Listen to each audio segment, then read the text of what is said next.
Ternyata masih banyak KPM, PKH, dan BPNT tidak masuk bantuannya.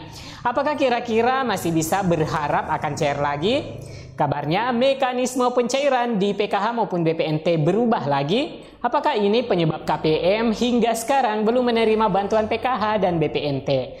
Ada yang masuk saldo PKH-nya saja tapi belum masuk BPNT-nya, atau sebaliknya saldo BPNT-nya masuk namun bantuan PKH-nya belum mampir juga ke kartu KKS-nya. Atau bahkan ada yang tidak masuk sama sekali bantuan PKH dan juga BPNT-nya hingga akhir bulan Agustus ini. Benarkah banyak KPM yang tercoret dari penerima bantuan? Nah, teman-teman, PKH tahap ketiga sedang disalurkan. Begitupun BPNT Juli-Agustus yang cair melalui KKS dan juga BPNT Juli-Agustus-September yang cair melalui PT Pos.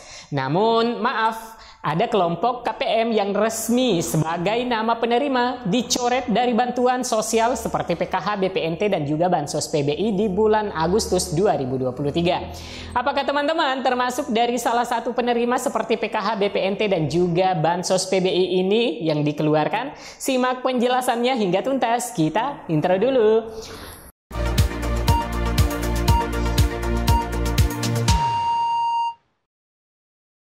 Assalamualaikum warahmatullahi wabarakatuh. Apa kabarnya teman-teman? Semoga teman-teman semuanya dalam keadaan sehat. Dan yang sudah mencairkan bantuan PKH-nya tahap 3 dan juga BPNT, saya ucapkan selamat. Dan bagi yang belum, kiranya mohon kesabarannya dan tetap berbesar hati bahwa rezeki tak akan kemana. Dan selalu ada kenikmatan di balik rasa syukur. Kembali lagi di channel Info Bansos bersama saya. Beberapa menit ke depan akan memberikan informasi penting terkait dengan golongan yang tercoret pada penerimaan Bansos terhitung bulan Agustus 2023 dan seterusnya.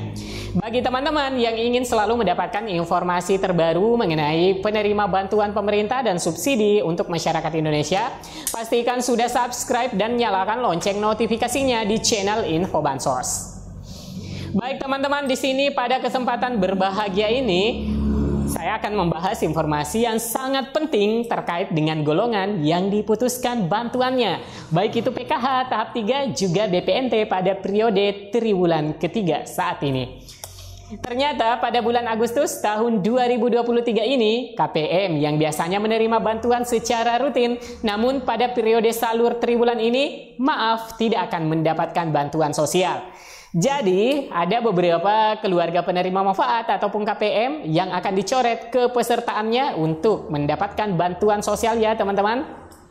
Nah, jadi di sini pemerintah melalui Kementerian Sosial Republik Indonesia baru-baru ini meminta SDM PKH untuk melakukan penelitian beberapa KPM yang sekiranya KPM yang tidak termasuk golongan yang tidak layak menerima bantuan sosial atau bansos sebagai tindak lanjut hasil temuan dari Badan Pemeriksa Keuangan atau BPK Republik Indonesia.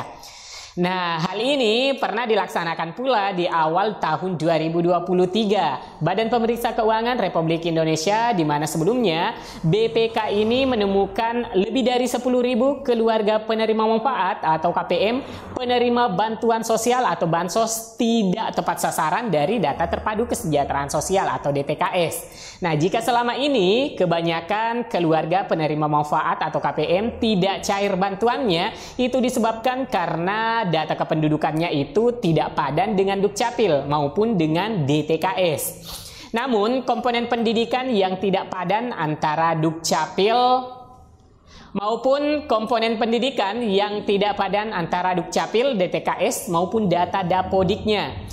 Ada juga beberapa KPM yang belum masuk saldonya hingga kini, itu dikarenakan data komponen PKH dilakukan pemutakhiran secara besar-besaran mulai dari bulan Juli hingga Agustus ini, yaitu perubahan kategori dari APRAS ke jenjang sekolah dasar, dari SD ke jenjang masuk SMP, dan dari SMP masuk yang tamat sekolahnya.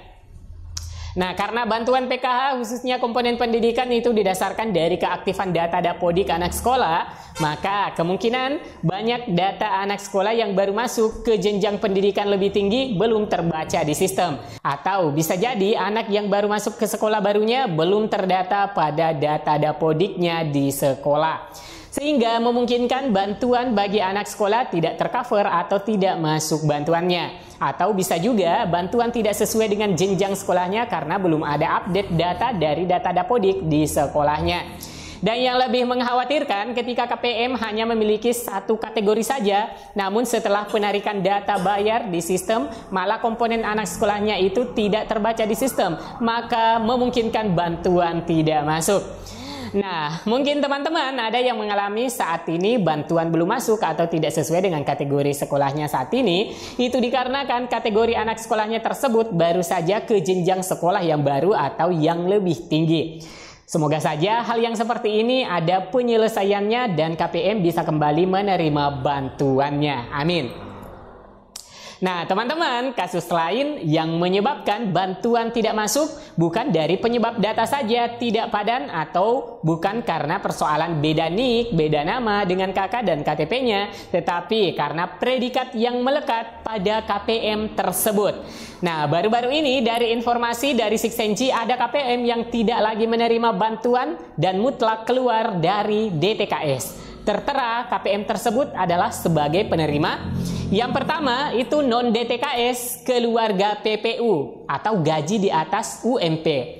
Nah, untuk KPM seperti ini pada anggota keluarga yang ada dalam satu kakaknya itu terdeteksi sudah ada yang bekerja PPU atau pekerja penerima upah dan memiliki gaji di atas UMP atau upah minimum provinsi.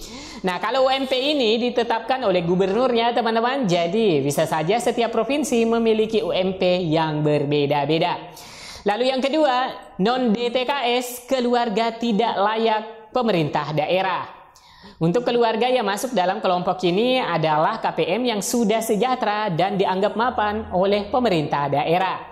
Biasanya ini menurut hasil musyawarah desa bahwa KPM tersebut karena sudah memiliki penghasilan yang baik atau sudah sejahtera kehidupannya, maka dianggap tidak layak lagi menerima bantuan sosial.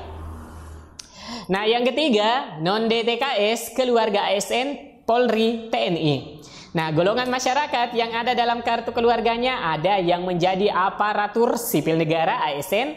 Beberapa temuan di lapangan ada yang terindikasi penerima yang merupakan ASN, padahal golongan ASN tidak diperkenankan untuk menerima bantuan sosial. Nah, ternyata beberapa temuan di lapangan ada yang terindikasi penerima yang merupakan ASN. Jadi ASN itu bisa sebagai PNS ataupun P3K. Jadi jika dalam keluarganya yang ada dalam kartu keluarga ternyata sudah ada yang menjadi ASN, maka pastinya setelah update data pada DTKS, maka secara otomatis akan keluar dari penerima bansos. Nah, teman-teman, yang keempat, non-DTKS, orang yang sama beda NIK dalam satu kakak. Nah, untuk KPM ini terdeteksi bisa saja berbeda nama dan NIK, tapi orangnya tetap sama dalam satu kakak. Hal ini bisa terjadi di mana nama panggilan seseorang ikut terdata dalam kartu keluarga yang sama dan juga nama lengkap juga ada dalam kartu keluarga yang sama. Nah, teman-teman, selanjutnya yang kelima itu non-DTKS keluarga dengan pekerjaan tidak layak menerima bansos. Nah, untuk golongan ini adalah KPM yang terdeteksi memiliki jabatan usaha yang terdaftar dalam database administrasi hukum umum atau AHU. Ini memiliki usaha dan usaha tersebut sudah terdaftar database AHU, tidak diperkenankan menjadi penerima bantuan sosial. Selanjutnya teman-teman, yang keenam, non-DTKS meninggal dunia. Jadi bagi KPM yang meninggal dunia maka juga keluar dari data DTKS dan otomatis tidak menerima bantuan sosial. Nah, bagaimana jika KPM tersebut memiliki keluarga yang ditinggalkan secara ekonomi juga tidak mampu? Nah, untuk hal tersebut perlu dilakukan pengusulan ulang dan update data melalui pemerintah desa, pergantian pengurus KPM atau pengusulan ke DTKS agar keluarga yang ditinggalkan jika memang kategori tidak mampu, maka bisa mengakses bantuan sosial. Nah, lanjut di sini untuk informasi cara mengeceknya apakah teman-teman mendapatkan bantuan sosial ataupun tidak. Teman-teman bisa langsung saja cek di cekbansos.kemensos.go.id. Jadi bagi teman-teman pada tahun lalu tidak mendapatkan bantuan sosial, sekali-kali di tahun ini melakukan pengecekan apakah nama kita terdaftar di penerima bantuan sosial, karena kembali lagi untuk data DTKS itu ada pembaharuan data. Mudah-mudahan informasi ini dapat bermanfaat untuk sobat semua. Baik teman-teman, saatnya saya undur diri. Sampai jumpa di video selanjutnya. Wassalamualaikum warahmatullahi wabarakatuh.